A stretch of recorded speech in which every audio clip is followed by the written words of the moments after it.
Hello, everybody. Welcome to the next episode of Deb Talks. So I've taken a little bit of a break and haven't had any guests really for a long few months. And now I'm back, and my first guest here is Jellyfish George. And yeah, I'm so really excited to have you on. I met Jelly in Bali. And we kind of hit it off straight away. And we said that we would make a podcast together. That was in February. And now I think it's August now. And we're just getting to it. But, everything in good time. So very excited to have you as a guest on my podcast today, Jelly. Thank you for making this happen because I know it's a huge time difference. I think like 15 hours or so. I think so, yeah. Yeah. So it's like you're ahead of time. So you're in my future and I'm in your past. I'll tell you what's gonna happen. Exactly. So cool. And I can tell you what you can learn from the past. Yeah. So yeah, so Jelly is an artist. He creates music, he writes songs, and he does a whole lot of other things, and we're going to get into that. And then he also has his own podcast, which is called No Expectations. Now, I just thought, what a brilliant name for a podcast. So I was already intrigued just by, hearing that. So I wanted to interview him on my podcast to just ask him a little bit about how he came to be where he is, and where the journey has taken him. So without further ado, I'm going to let him introduce himself to you guys. Yeah, thanks so much. First of all, yeah, thanks for having me here. Really Yeah. excited and yeah. Okay, so I mean, introduced myself, Jellyfish George, all How that did as that well. come about, Jellyfish? Okay, okay, let's get into that for a second. Um, it was literally I just love catchy things. Like when it comes to memorizable things, that's I Hmm. don't know, something that I always felt drawn to when I started creating music. The best music is like you hear the chorus for the first time and you already know where it's going. That's sort Hmm. of like that. And when I there's different ways when I look back now, that's like, oh, that makes sense that Jellyfish George came together. But I made a Hmm. video once and I was wearing this bandana here, which I use as a wind shield right now. Okay. And I was putting a video out on Instagram and I put hashtags jellyfish. Uh-huh. And my friend commented on this. She was like, "Oh, that's funny." And for some reason, the words "Jellyfish George" popped into my head, and I was like, "Wow, that sounds really catchy." And I like Catchy. that vibe. Yeah, like a That's just musician name. yeah, exactly. And I was looking Yeah. for like a stage name, at that Yeah. time. And I wasn't like, "Oh, okay." And so it's like amazing. And I looked up Instagram. Oh, that's still available. Like one word, Jellyfish George. Like so I'm like, take that thing straight away. And now it's Yeah. everything. Like and it turned out to be just last night. I talked to a friend of mine about it. How he's like, I cannot forget your name. He's like, I have problems remembering names, but with your name, it's like, Jellyfish It just George. comes. Either version of this, people ask jellyfish, jelly, or what? Like they ask and they Yeah. remember, and that's the Yes. something that in that moment I had no idea was going to happen when I came up with it. But afterwards, I realized, well, it's not just the name; it's also the best branding that I could ever have come up with because And you everybody didn't just have to remembers you it. didn't have to pay for that branding. Right. It just That's so came cool. like this. Yeah, that's so cool. So, Jelly, I wanted to ask you a little bit about, because you live in Bali and you have been living there for a few years. So it's very interesting for people, in the West, because, when you just look at how we have to work every day, pay the taxes, pay the everything. And then, some people go off and they go and live in Bali and like, what is that about? And how did that happen for you? So the first time I came to Indonesia was in 2011, I think, and I was just traveling around, and I ended up on pretty early on Nusa Lembongan, the small Hmm. island east of Bali, Which I've and been. that's right. I think Yes. yeah, we haven't I think we missed really each other. We were on the island together, but we just didn't meet each other that time. right. Yes. So, and within my first 2 weeks in Indonesia, I ended up there, and I straight away was like, oh, this place is really nice. It would be amazing to live here one day. And then I did more traveling, and then at one point I decided I went back to Germany, but by that time I already knew I was gonna move away from Germany and live somewhere else. I made Hmm. up my mind already, and while I was traveling, and then went to other places. Eventually ended up on Lembongan and stayed there for 7 years. Wow. um, which As a was musician? yeah. So I arrived there. I mean, I've been making music my whole life, but there was the Mm-hmm. switch where I would call myself a musician, more like, like this, oh, now I'm making money with it. So that's why now Uh-huh. I'm a musician. And for some, for the I last got 20 you. years, I Yes. wasn't, even though I've been making music more than everything. Okay, Yes. but I got there and I started working in diving, scuba diving. That's like the Mm-hmm. thing, the profession I chose to move away from Germany and decided to make a living Mm-hmm. somewhere, and that's I did that in Thailand and Australia and then also Indonesia. And Indonesia was just a place that I felt a home the most. Especially in the Mm-hmm. long run was a big part of me for 7 years. Now I'm over in Bali, but still, yeah, it was very special there. Excellent. And so I've actually heard some of your, the songs that you make, and I kind of like, how can you put it? How do musicians put it? Like there's a certain um avenue that you've gone down with music, and it seems very free flowing. Like I remember one day, actually, I came out of a yoga class with you. I was teaching yoga and you were in my class, and we came out and we started saying some words, and you started beatboxing or something. I don't know what it's called. And I was Mm. like, it was insane, how somebody can just be like, you just created a kind of like a beat and a song out of that. So what kind of style is that? What kind of style of music or artistry is that? So that's a good question actually, because when people ask me what genres do you play, and I can't really put it down. Because I'm really interested in exploring every area of music and whatever comes. What I can tell you is that what I've played for the most, the instrument I feel like I have played the most is the guitar and singing. That's like the two that I've done the most for sure. But I grew up like the first instrument I ever remember playing was piano, like keyboard, and then Uh-huh. there was others along the way, but then the guitar was like the first one I chose, and I was Mm-hmm. really dedicating to. And then over the years, I just interested in picking up anything, and beatboxing came into that, and freestyle rapping, and all this sort of Mm. stuff. Because I love to set myself challenges, and if I get like inspired, then I just go like, oh, I'm just gonna start do that right now, and try to freestyle rap for 1 hour straight or something like that, so Mm-hmm. it's always the stuff on the way, because it's all part of music. It's just the expression. So Yeah. there's I have songs that are rap, I have songs that are folk, I have songs that are pop, I have songs that are more rock, that are, so I don't know. I hope one day Mm-hmm. maybe people just go like, oh, this genre is jellyfish. Okay, because I think when you're talking about the creating, for example, when you just allow yourself to create something without putting it into a box or putting it into a corner, like because for a lot of people, we struggle with creating because we want to control the outcome of what we create. Mm. Right. And so I think when you create something where you don't know what it's going to sound like, and also we have to give up the fear of, oh, it won't fit in, or Mm. oh, maybe people won't accept it, or it won't be mainstream. And I think when I've listened to your kind of artistry and music making, it doesn't appear to be mainstream, but it seems like people are, when you expose people to it, people get into it. So how do Mm. you feel about, having created this kind of music that is not necessarily mainstream, but you're just creating it? And I mean, you've been doing this now for what, 7+ years, and you're making a living from it, and you're obviously very happy doing it.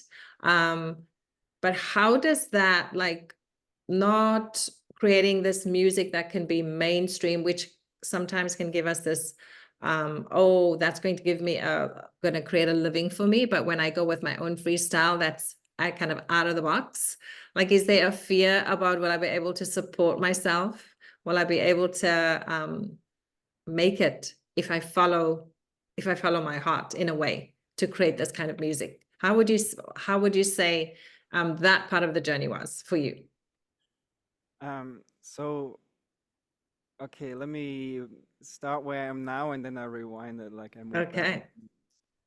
So there was a point where I realized that whatever you feel like creating, whatever that is, just do that.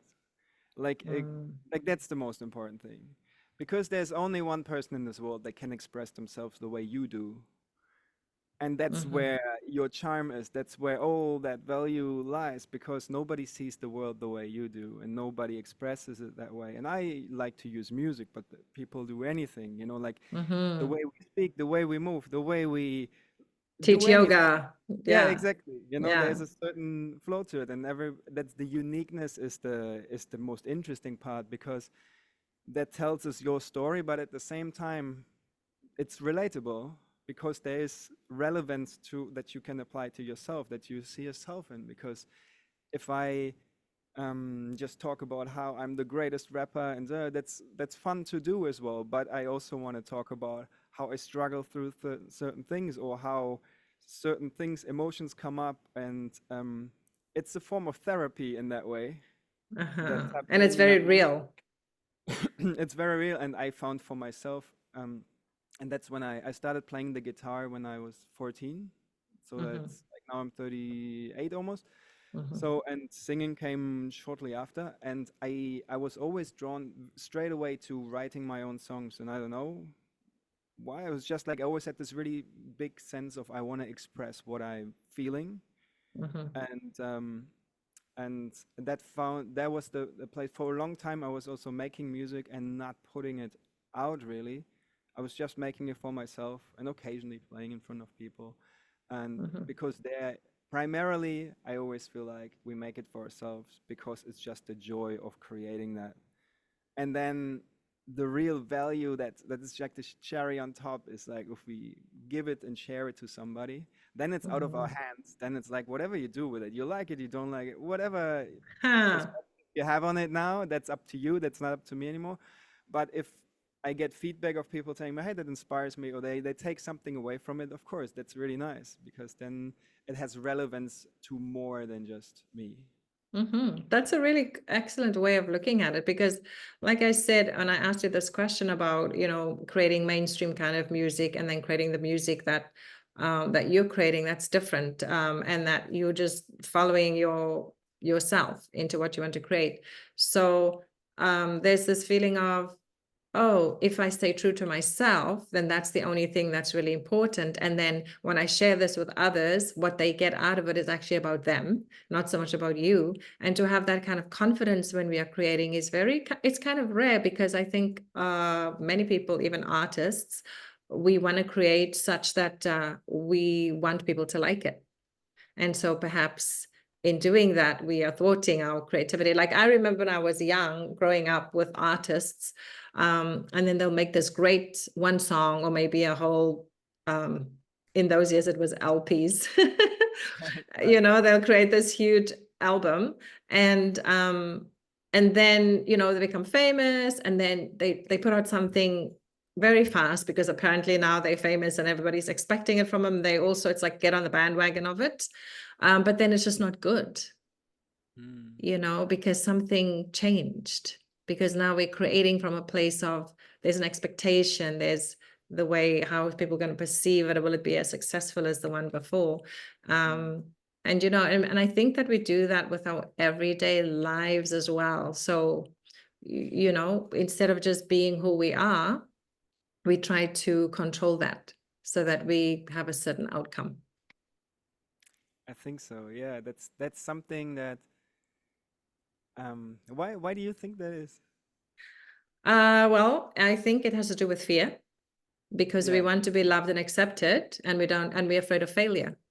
Mm. And the way the world shows us success is very different from what success really is. And so we buy into that. It's something that collectively we see, because I think we ultimately learn through experience. And so when we have an experience that's good, we want to repeat that. When we have an experience that doesn't feel so good, like failure, we don't want to repeat that. So then we want to control things so that we don't feel that Yeah, I agree. ultimately. So we ultimately want to always be accepted and loved. But sometimes, like, if you stay true to what you feel in your heart is what you want to do, even if that means nobody else gets it, as long as you stay true to yourself, I think over time you'll find the people that appreciate what you're putting out. Because I also believe that it's not really what you put out is perceived by different people. And so all the different perceptions is going to create an outcome. So how I perceive your music is really about me. It doesn't really say anything about you. And as long as I understand that, then there's no, oh, he's not that good and she's great. There's just like, oh, my perception is what creates then my preference. Yeah, I think so. There's a lot to do with where you are in your life at that time, I think. And for example, when I was 15, I would basically just listen to rock music, and I would never listen to hip hop or even think about making hip hop. And now I really enjoy doing that and listening to it. And so there's a time in your life where you just change, you want to explore other stuff, you know? So there's songs that I didn't like when I was 15 and now I really like them. Mm-hmm. So And whenever you so get exposed to being it, you know, flexible. So yeah. being flexible also to visit the other side, not being so single-minded about, oh, this is all there is, can be helpful, I think. And not just because I think everything really, including music, art, everything, paintings, drawings, everything is really just describing life Mhm. and describing how we're going through life. And so people write songs or create music and expressing the way that they are going through life and perceiving that life. And like I said, the person who is looking, like I know when I look at a piece of artwork, there are some artists very famous and like you spend like $1 million probably on their art. And I think ugly. And it's like, I can't even imagine people are paying this money for this. Like, I would not ever have this in my kitchen or in my wherever, my living room. But then there have been times in my life where I've looked at drawings or paintings, and I've shut everything out, all my what I think I know, and just being with that painting. And I usually what happens is it starts to tell a story. I start to see a story within it. Yeah. And that's what happens with so many things in life. When you really shut everything out and you're just being present, like in your daily life, if you just stay present in the moment, then you can really, truly, you can have a glimpse of life. But we hardly ever present. And so we're always coming from our biases, our perceptions, our assumptions, and our presumptions. And I think that's why we don't catch even 1 inch of life, really. We don't. It's funny how like when you started talking about this, like I was thinking story. I was literally the word like it's about the story, and then you literally said it a second later. It's like you were reading my mind. Um, it's really, yeah, it's about you. It's about telling the story that makes it interesting, or knowing about the story, because there's something different about if I have a song which is called Bakso Man. And bakso is an Indonesian local street food. Okay. So everybody in Indonesia knows this type of food. And there's one thing of if an Indonesian person would sing the song Bakso Man. But it's another thing if a white foreign person who looks like me sings that, because it crosses a bridge of the story is different. It crosses a bridge of culture and I can see it because of that fact that everywhere I sing it, the locals, they love it because they can relate to it, and it's funny for them because like, how does this guy know about this? About Yes. the relevance of this bakso, which every 300 million people in Indonesia know about. Yes. And for me, I needed to live here for that certain amount of time to experience, like to have my story, to understand what relevance that has for people. And then it was just a matter of inspiration of, oh, okay, I'm going to sing about it. Whatever came afterwards, again, I have no idea. Out of Like your then out of your hands. It's yeah, kind then I of just see like the reaction. Yeah. it's out of your hands. It's kind of like I've always said this when I teach yoga.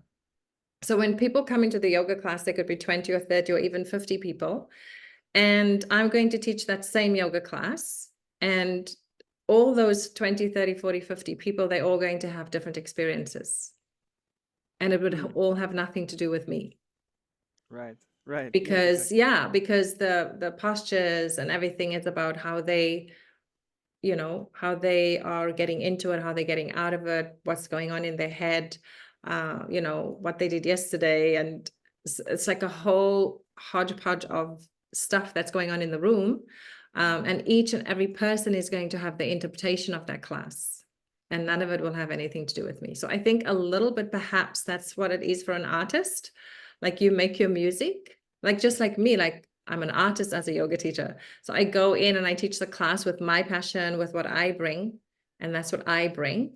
But how others perceive that and how they experience that has absolutely nothing to do with me. We're just having this experience seemingly together and yet not. That's right. You Yeah. know, so every person is having their own experience of it. And yeah, so I think there's a lot of, you can bring things together when you understand you have to give up the control, like, of the outcome. Yeah. And as an artist, as a yoga teacher, like, I know that I have to give up the outcome of the class because it doesn't belong to me.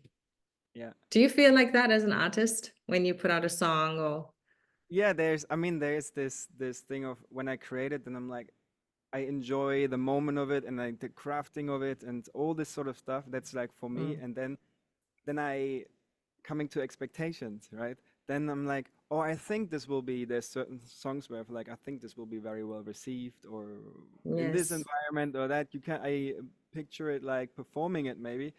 And but then there's always this thing of remembering, well, it's not up to me after this. I have a very important question to ask you, because it's also related to even myself as a yoga teacher, but I will ask you.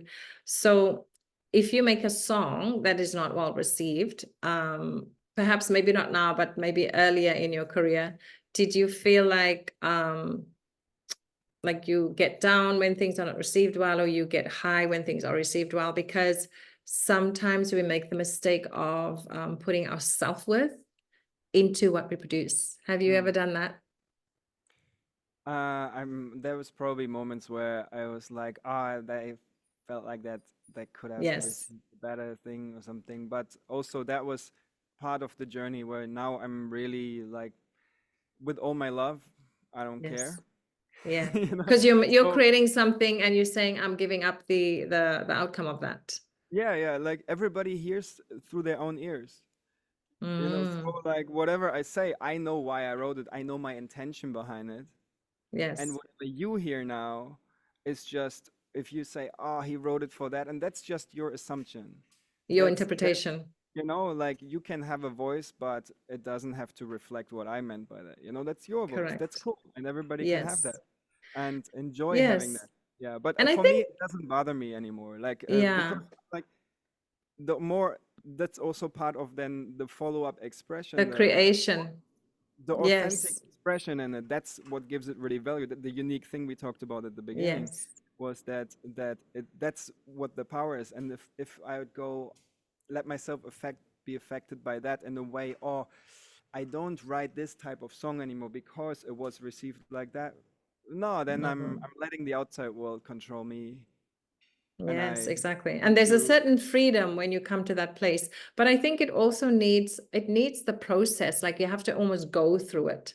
Like, I don't Mm, know, for some reason, just now, I never even saw this until I've just speaking to you about this now. I can see like how, as an artist, as a singer, that even as a yoga teacher, and there's so many things that overlay here, because when you're teaching it, you have to let go of the outcome. mm, And you can control the outcome. But when I first became a yoga teacher, like 25 years ago, I really wanted to be good at it. And I wanted, obviously, people to get something from it, but I didn't know that that actually had nothing to do with me. I thought I had to make that happen. And that's part of that, like the ego. That's part of what the ego mind does. It creates this like, oh, you're something in this. But we're all kind of just vessels in which through this creativity is flowing, and it's being expressed in singing or dancing or yoga teaching or whatever it is that we are doing with our lives, right? And it's so wonderful to have come to that place where you can express your art, and then let go of the outcome, let go of the interpretation that others are going to have with it. There's a certain kind of freedom for me anyway in that. And just knowing, like you said, when you are out there creating your art or teaching your class, that you're doing it with this love from yourself. And then, but giving up the result is really one of the biggest things that makes you so free. Yeah, so it's interesting to see the parallel when you're It's creating a also song. it's also the having an image of the result is like how definite is this, or like how defined is this for you? What does that mean? Do we compare it at the beginning when I started? So I've been making music literally for my whole life, and I was always on stages when I would perform, and I Mm-hmm. wasn't into like YouTube and all this stuff until Corona started. So Mm-hmm. then I did all this and music production and recording and also, and I realized, oh wow, this is like the whole different frequency I'm working on here now. Now I'm creating all this and there's no audience that gives me that feedback where I see that straight away. And if it is, it's like in numbers, like Oh or yeah, how many people like you, like whatever, so click. the feedback and the interaction is so different. And then I was like, how do I actually make my songs record them nicely? Because it's not just like, oh, you sing into a mic and it sounds perfect. So I was Mm-hmm. like, oh, there's like editing stuff and audio editing and all this sort of stuff. And then I looked up how do I do this and started learning. And then there's people tell you, oh, to get this effect, you want this and this and this. So there is a creating, or a song is good when it sounds like this. Mm-hmm. But then kept getting frustrated with that because You're I trying to would put it into a kind of a mold where it wants to have its own out of the right box. where I'm Yeah. like, oh, now trying to make it sound like a whatever Jay-Z song or like the Yes, mix yes, like a of everything in mainstream. it, and it's not so much about the what the song is about or how presented, just like the audio quality of it, the audio, the soundscape of it, let's say. Mm-hmm. And so I find myself editing a lot and trying to do this stuff, and where I was like, oh, this is not me. I felt like getting frustrated because I feel like that I'm trying to change afterwards after I make the After song. the creation Trying to process. I'm trying to polish it and just Mm. like to bring the sparkles on it. And then I was like, oh, but what if I just become so good that when I go onto the microphone, I just go like, hey, check this out. And I play it in a way that afterwards you don't have to do any editing. It's, the better the input Yes. is, the least the output. Like if you get your amazing camera, your amazing mic and blah, blah, and then you know perfectly how to speak afterwards and how to ask the questions, where to, all this sort of stuff. You do Yes. that live in the moment. Afterwards, you don't have to do any editing and I can let go of it.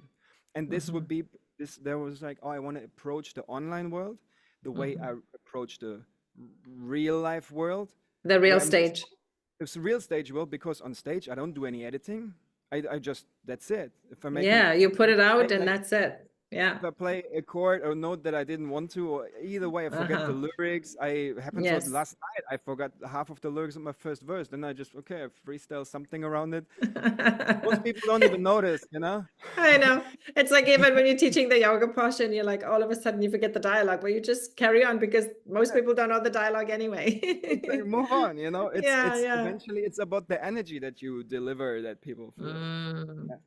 And correct. there's I wanted to like for a second to come to something odd that you just said before. About other Well, I'm people glad we it's just not happening to me. It's happening to you too. oh It'll yeah, come back about to you. it's about inspiration and Mm, teachers. Sorry, you mentioned teachers mhm. before, and the thing popped into my head where I was like, I think the most of the teachers that we have personally, they have never heard of us. They don't even know we exist.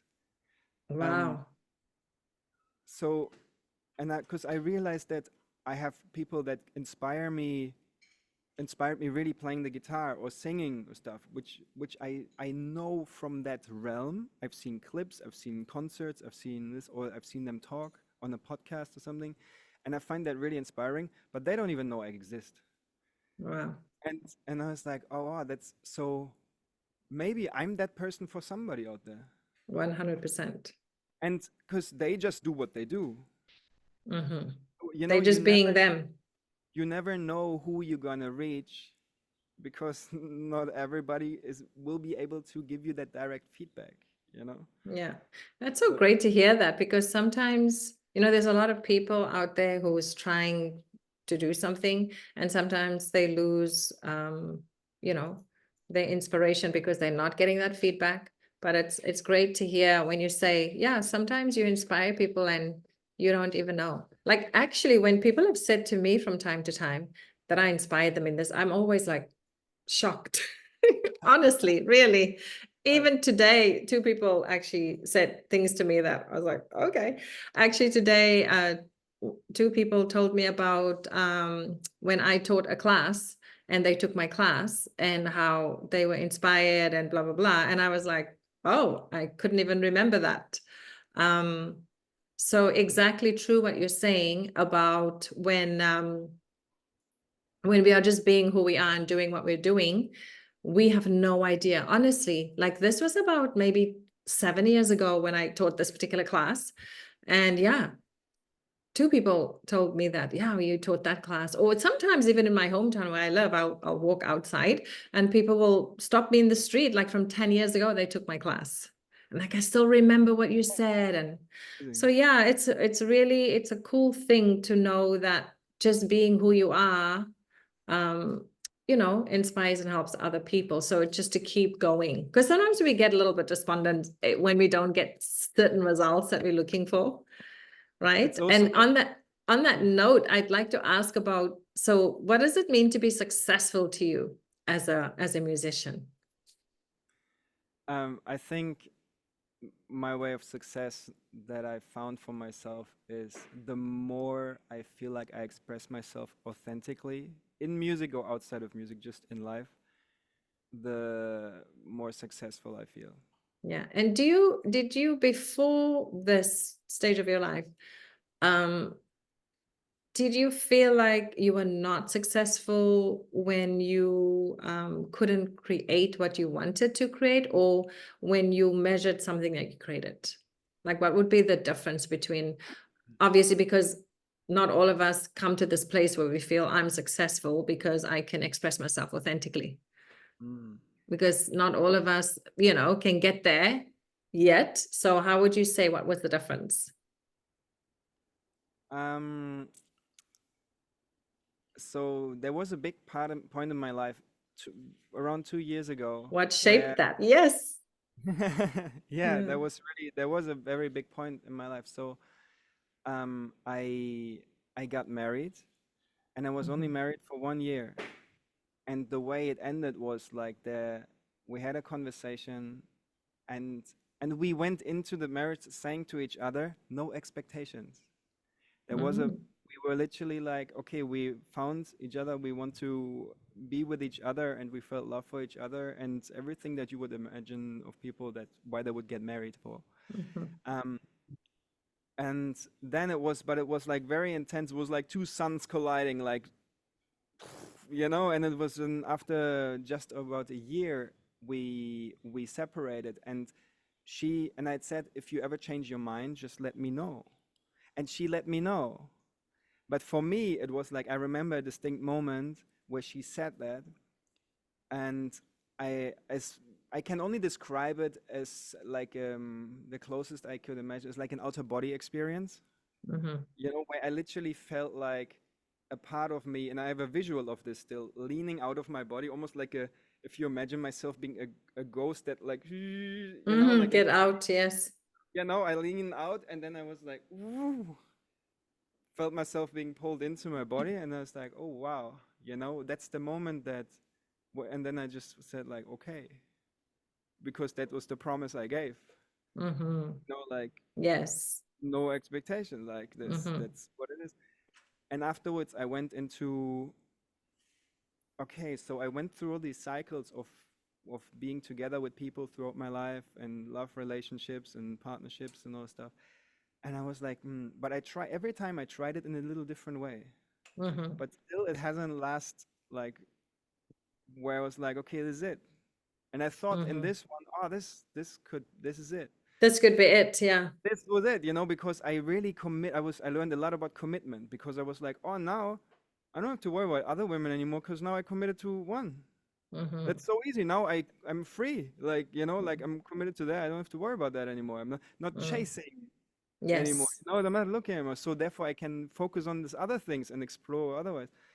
Um, so oh yeah, so but then it fell apart. And afterwards I went into who am I and what do I really want? Because Mm. I feel like I was committing to stuff outside of myself which I couldn't control, and trying to. There was a part of me that always wanted to be the healer, the savior of somebody. Mm. You know, like it's okay, like I hold the space for you. You know, Mm. and so I went really into. I fell in love with studying myself, like Mm-hmm. my emotions and my internal and everything that's going on in my internal world. I really, that became my new music, so to speak, like the new art of, like, I was obsessed, Becoming still am, aware but of your feelings, thoughts, I'm, emotions, and so on. yeah, I'm so obsessed with doing this now, of Mm. looking whatever is I experience, of looking inside and experience it there, and then change it from there if I want to, you know. So Mm-hmm. and that was really the part where I felt like, oh, now success, this is success, because and it created a new perspective for me, where I realized, wow, I haven't earned any money for the last 3 months, and not because I couldn't, because I decided I don't care. I just care Mm. about the priority, which is how I feel right now. But Mm. still, I had a bed to sleep. I had food every day. I had, you know, all these things, and Mm. it was like, and it was like as profound as I had no money in my bank account. I had nothing to eat in the fridge, and I was sitting, and it was 7 in the evening, and I'm like, I feel like I want to eat though. And bing, my phone The phone goes. rang. There's a message, and my friend messages, "Hey, come over. I want to invite you to eat at this place for dinner." And then we go there. He invites me for dinner, starts talking. Then he goes like, "Hey, I really love the way you make music and blah blah. I would love to pay you 5 million rupees to teach me some music for the next month." I'm like, "Oh, okay, sure." Amazing. Yeah. You know, Because life so always takes care of us. and there was what I really, and I think we talked We about talked this. about that a little bit. Yeah. Yeah, it just reminded Yeah. where you said, or you called the bluff of the universe, Yes, you something called the like that. bluff. Yeah, Yeah. and this is where I really found like, oh, there is nothing to be afraid about in this world, There because really isn't. Wow. It's like you've just kind of like hit the nail on the head there. Because our assumption is that things are happening against us. The world is against us. Everything is against us. And really, it really isn't. Everything yeah, is happening for us. Everything is happening for our good, for our highest good. When things happen, like you said, when that relationship ended, that was actually your opportunity to go within, you know, to find out more about who you are. Who am yeah, I? Who am yeah, I? You know, so all these things that people think are so bad when they're happening is really not against you. It's everything is for you. Life is supporting you. And there was a story. There's sorry. yeah, go ahead. The I'll go This ahead. question of who am I actually, Yes. for me, turned very quickly to who do I want to be? Mm-hmm. You know, because then I was like, it doesn't matter who I feel like who am I was then reflecting more on the past to me, Mm-hmm. in that sense, like what Mm-hmm. all these things I've done. And then I was like, it doesn't even matter any of this stuff. Who do I want to become? And that's who I am in that moment then. So like writing down I Yes. am this, I'm that. I mean, I've now books full of affirmations where I just like, I am loved, I'm blessed, I'm grateful, I'm transformed, I'm inspirational. Like this is a big Yes. I love to be inspired and inspire other people. So I always write down, I'm inspiration. I am inspiration. I am creativity. I am Yes. money. The first time I wrote down, I am money, the feeling I had, I was like, ugh, you know, Mm. how's that possible? But to have the Because realization, maybe in the unconscious mind there was a disbelief in that, and so when you started to oh, affirm that, it didn't go with that disbelief, and so that's how you mm, break that down, because that becomes now your new reality, because after all we are all just running on a program, right? And so when there's no awareness, then the program keeps running. But sometimes these events happen in our life that stop us in our tracks, and we start becoming aware, and we start seeing the program, And, and then instead of blaming people or places or things, we start saying, okay, well, what did I do? Because I am the creator of everything in my life. And if I can take responsibility for that, then I become strong. When I don't take responsibility for that, I am the victim. And when I'm the victim, I cannot create. And so there's a lot of freedom that comes to us when we take responsibility for what we've created. And I think a lot of people don't understand that they are very powerful. Like really we are the most powerful beings, but we don't realize that because we're always stuck in the victim mode. And that victim mode comes from, again, we learned through experience. So maybe we saw it when we were growing up, that person stays the victim of that situation or that circumstance. And, and so we just follow that. But I think one of the greatest blessings for us to realize in our life is that we are powerful. And with that power, we can choose. And we can choose every moment. Every moment we can choose something different. It doesn't matter what you chose 10 days ago and yesterday. It only matters what you're choosing now. Now, like, for example, when you said, I am money, now you're choosing to be money. Now I'm choosing to be creative. Now I'm choosing to be. And when those programs and those patterns of disbelief in those things come up, you are aware of them and you let them go. And you keep creating this new, whatever it is that you want now. And that's our power. And I think that it's wonderful to see how everything in life is very much interconnected. So as a musician, you're expressing yourself and your life, the things that have happened to you in your life, you've used them. You've used them as a way to be a better musician, to have more freedom with it. And that's really encouraging because, like I said, there are a lot of people out there we don't feel successful because we think success looks a certain way. And I loved what you said, the success for you is just being able to take time to ask myself, who am I? To look at my feelings, to look at my thoughts, to bring more awareness into your life. That's real freedom. That's real power. Because I think success is not a place to go to. Success is a feeling as well. Just Tell if us a you little bit about that. Okay, so I have songs that I've been making that I played years ago and that I still play now. And I didn't change anything about the songs. I still sing them basically the same. But I mean, I sing them from there's a different perspective maybe now, or like I have more experience along the way. That the story has gotten longer. But it's like the feeling of success is when I played it then and now it's not different, but the feeling about it was different. You know what I mean? It's like this. Because you're different. Yeah, Because because that's the thing, because you're I constantly evolving and changing. It's the same like when I teach yoga. Like when I think about 20 years ago when I taught a class, it was like, oh, but now I have completely transformed since 20 years. And with that same class that I'm teaching now, I'm teaching it from a different place, even though it's the same class. Yeah, I So think I success. would imagine something like that. It has. I mean, I love to set myself goals and create big visions, and this is because if we are what we think about, if we become what we think about and what we speak about and what we act towards, then whatever we think about the most or whatever the vision is, the goal is, we will become that. So I like to create enormous goals for myself, but then practice in now I just do what I want to do, what feels the best to do.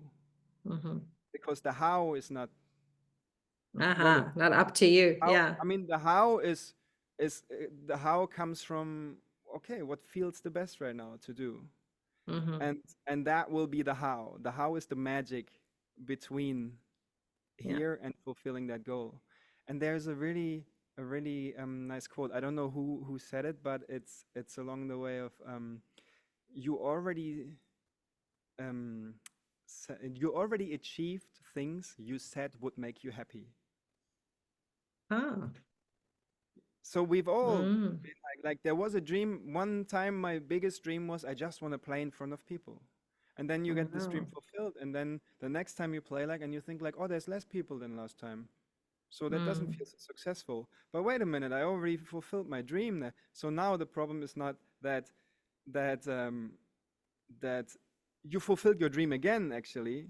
But the thing is, like, you didn't pick a bigger vision. You feel like, Yes. oh, what did I achieve now? You know, you're Yeah. still focused on something you already achieved. So therefore, you're not up leveling, you're not stepping into a higher frequency. And that's the fun of life, I think, because we have the power to create whatever we want. So, Mm-hmm. but we have to choose. We have Yes. that, and that's the challenge. The challenge is not how do we get there. The challenge is to commit to a choice. Mm-hmm. I That's for me. see. That's really Very because interesting. because Yeah, just by committing to that choice, I will progressively get there. Because I don't know how. Like you have no idea. There's infinite possibilities out there. possibilities, yes. I think sometimes we one of the things that can be hurting us is that we compare ourselves. So, Mm, for example, like you said, if you get 10 people to come listen to you, but some other bloke gets 10,000 people and they pay right. them $10,000 or something, like, some And people then get you. $1 million to perform. And so sometimes what we're doing is we're comparing ourselves and that can rob us. Mm. Can you say something about that? Have you experienced that in your music career? So it's interesting when you're looking at something, especially you're looking at let's say somebody plays in front of 10,000 people and you don't even like their music. You're like, how come that person, like I He's can getting do so way many better, you people. know? So 100%, yeah.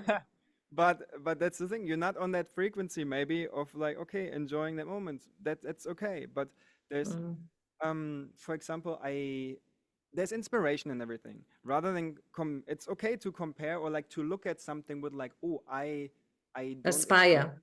myself as on that level. Like the Mm. other day, I walked into a place and there was a guy who had an amazing voice and he was singing in heights that I couldn't reach. Mm. But for me, I was like, wow, that's amazing, and that inspired me to why not try more of that. Mm-hmm. Okay, So so you can also that use way it we as don't. inspiration. That way, yeah, like envy is a pointer. Envy is like a sign to go like that's actually what you want. And if that's great. All you need to know is to realize, oh, if I want that, then you good. You know what to do then. Mm-hmm. Practice singing. Yeah, you know. yeah. So it's just all these emotions for me are just pointers, like signposts. And over the last 2 years, since especially since this experience I had, I really started studying into that. Like I would come now I know that when I get frustrated with something, I know I have to step away from it because I'm getting too much in my head and thinking of something it should be. Mm-hmm. But the thing of frustration, I know, oh, I'm frustrated. Amazing. Now the magic is gonna happen because I'm gonna pivot and create something out of it. It's Okay. just the emotion will be used as inspiration to create something new. Wow. That's always, and any emotion is there for that. And then it's just a question of how do you express it. And Yes. And so great because, just as we're finishing up here, the thing that I really admire about you a lot is that the freedom that I see that you have with your singing, with your performing, with your creativity. And yeah, I don't really see that a lot with people, like because I see that people are always trying to create something to get to a certain place, to get to a certain point, to achieve something. And when I see you, I just see you as somebody that's creating without worrying about what he's going to achieve. What would you say? What is that about with you that you just so much let go of the outcome and also let go of the result? Like that's a freedom that I think if anybody's listening and they're just an emerging artist, it might help them to hear how you so, got here. okay, so I mean, I'm still human like everybody else. I still Yes. have these challenges going on, absolutely. Yeah. But you spoke about awareness before, and that's really what changed for me, that it's becoming self-aware always of these moments when you're not maybe aligned would be a word to use that I feel like want to use, like when you're not aligned with, when I feel like I'm I'm creating something. I put a filter between here and here, sort of. You know, there's Mm. something I'm blocking now that I don't want to say, I don't want to sing, I don't want to admit to, and to have the awareness to look back in and expose that and address it, because by addressing it, you moving it, You're like by moving it addressing it. forward or out. Yeah, exactly. Mm. So, and that's really, and to not be afraid of that. You have to really, the more, there's another great quote that I love is, the more you work on yourself, the less you have to work on your job or in anything for that matter. It's I know always that about because that's the you. You same work, in my field of work. It's like, yeah, like if you want to change anything, the only thing you have to change is yourself. yeah. And that's, and And we are with you have to ourselves the be, whole time. You yeah, can, you have to be, but here's the thing, a couple of things have to happen for that. Is that first of all, you have to become aware that that can happen, because a yeah, lot of us are just going through life thinking things are happening to us. We're always the victim of everything that's happening to us, that we don't know that we can actually start to use our power mm, to create things instead of just things happening to us, but things are happening for us, right? And another thing is when you understand that you you are the one that's creating all the experiences. And so therefore, if you created it, there has to be a reason for it, yeah, to give yeah, yourself that, right? There right, has to be a yes, reason that it's I'm creating for this, and what you. is the reason? And if you're Mm, creating something that's painful for you or that you feel is limiting, like go back into, like you said, go back and ask, because actually you have also all the answers. Only you have the answers. Like we might think that people are, there are a lot of people out there that can help us maybe and assist us, but at the end of the day, only we can do, like you can take the horse to the water, but you can't make a drink. It's just the same thing. Only you are the one that can do it. Nobody else can do it for you. absolutely. Yeah. And so, I think if you're an emerging artist out there, one of the most important things to do is actually to do the work on yourself. And that's why I love doing my podcast, because, my podcast is all about how do you use spirituality in your everyday life. And like when I've been talking to you now for the last hour, I was just thinking about how as a musician you developed, but as a human you developed. As a human being, you developed. And then from that place, your music developed, your craft developed. And from that place, you became more open to try other genres, other things, And from another place, you started to say, it's okay, I don't have to control the outcome. And so everything that happened to you internally is then had an effect on what you do. Just like you said, when you start working on yourself, then the things you see changes, rather than a lot of us are fighting because we want things to change in the world, but actually we have more power in changing how we see it. Yeah, And yeah, then when we change how we see it, then what we look at changes. yeah. And so, yeah, so that's basically the message we'll send out there today, is just to say that, whatever it is that you're doing, if you don't feel so successful in what you're doing, go inside and find out where is that coming from. And then I'm going to put all Jellyfishgeorge stuff at the bottom of this podcast, so you can reach out, go to his YouTube channel, listen to his things. There is a bit of a beeping box thing that he and I kind of did together. It's going to come out sometime. There is a video still. We have, And I I think know. I had a We have lot to of fun, and I that was like, one. I couldn't even believe this was happening on the spot. But Jelly George, I would like to say thank you to you for taking the time all the way from Bali, Indonesia today. It was so wonderful to have you on, and I'm glad we finally did it after so many months, because it's For been a few inviting me. months since we said we were going to do it, but we got there. Yeah, just thank you so much. And it was so lovely to have you. And until next time. Thank you so much. Thanks for the invite and for the hosting. I love it. Yeah, my pleasure.